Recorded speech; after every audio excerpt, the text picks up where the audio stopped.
Hey guys, Miss Warren here. Today we're going to be drawing some simplified human forms in proportion.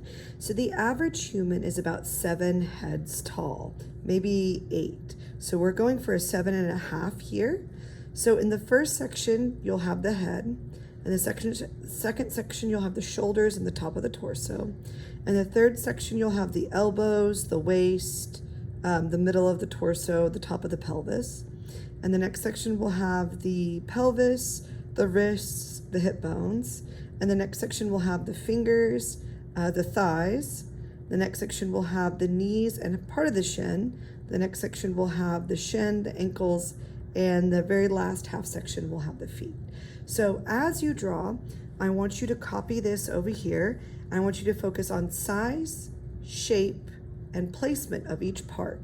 So we're going to be drawing both of these. Now the advantage of these figures and knowing how to draw them is that these are good placeholders from when you're planning your drawing.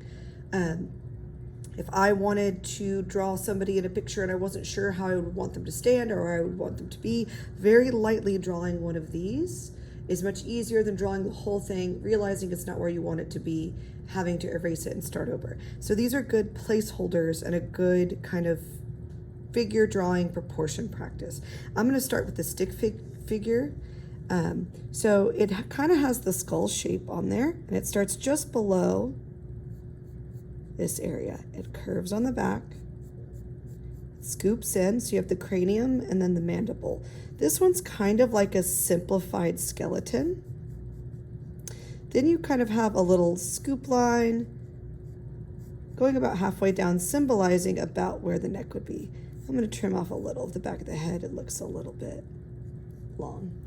Okay, then I'm going to draw an oval. This is kind of how the rib cage is. And it goes all the way down, halfway down this line. Let's check. Yeah, it needs to stop right about here. And it goes up in the middle and back down, and you can kind of see where it scoops up behind there. And this is called a 3/4 view when they're slightly faced to the side and not directly facing you.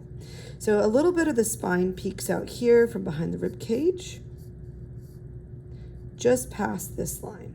Now we have the clavicle and the shoulder. So we've got the collarbone, scoops in and out, scoops in and out, and then a circle to represent the shoulder joint. Then we have a line that goes just to the bottom of the rib cage to represent where the arm and the elbows are. Now we're going to draw this boxy shape to represent the pelvis. It kind of starts right below the rib cage. If it's a woman, I would draw a little bit bigger. If it's a man, I would definitely keep it about the same size, same width as the rib cage. It dips over this line just a little bit. These lines on the side come straight down. This line in the middle comes straight down almost to this line, but not quite. Then I'm going to scoop towards this line, go straight down a little bit, and then scoop. And you might be able to see a little bit of this. This is a simplified pelvis or hip bone. Now, the thigh bone, or the hip socket, goes right under here, little circle on each side. This is where your hip or your leg is connected to your pelvis. The forearm extends, and the wrist is about even with the hip socket.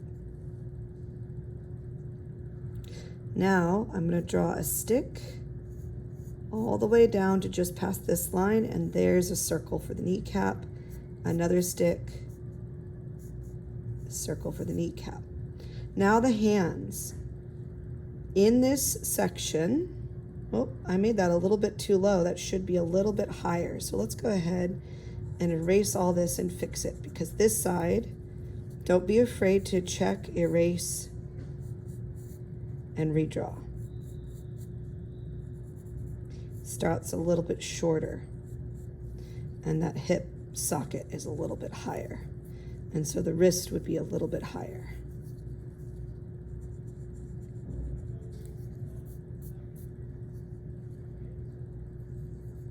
because the top of the hand starts in this square. And it leans this way. So this would be the back of your hand. And then I'm going to slant in for the fingers. Would be a symbol for the fingers are. This is a symbol where the thumb is. Now, this hand here, I wanted to show y'all something that one of my students notices. Either this hand is facing out like this, or we need to put the thumb to the other side. So if you want the back of the hand facing you, you need to put the thumb over here. So, go here. And if you want the back of the hand facing you, you can put the thumb on this side. Otherwise, draw it exactly as you see it, and that will imply that the hand is facing out. Now I'm going to draw a line for the shin that goes almost down to this line. And then I'm going to put a circle for the ankle bone. Now, if the foot is facing you, it kind of looks like a triangle with the top scooped off. The foot is facing to the side. You can see the triangle going this way a little bit more.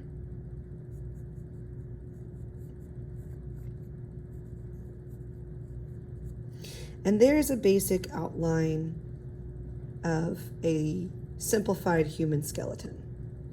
Okay, now we're gonna draw the next one. We're gonna break it down shape by shape. So this is more like a simplified human muscular system, because this is what the bones look like, and then it's going to be a little more filled out with the muscles.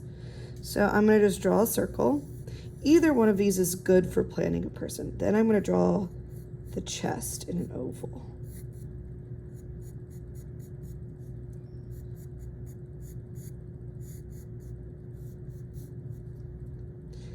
It's partly hidden by the body, so I'm going to do the shoulder in a little scoop, and this shoulder in a full circle.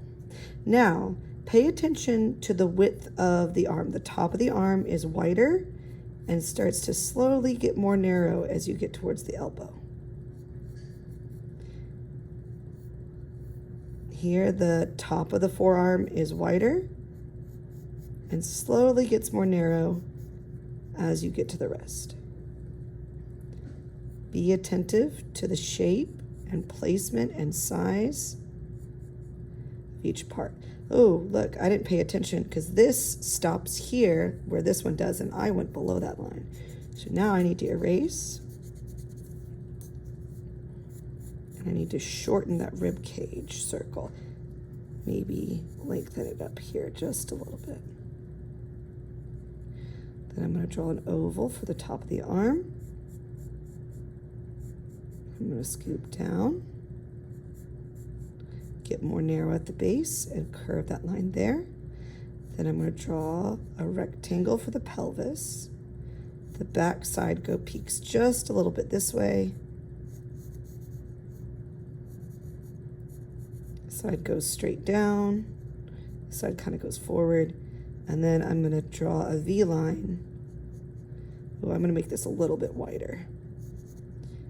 Straight down, and then a V line to the middle here. Okay. I think y'all get the idea on this one. So go ahead and keep going. Draw it light till you get it right. Compare that you have it the right size, shape, and position, and go back and keep checking. And I look forward to seeing your work.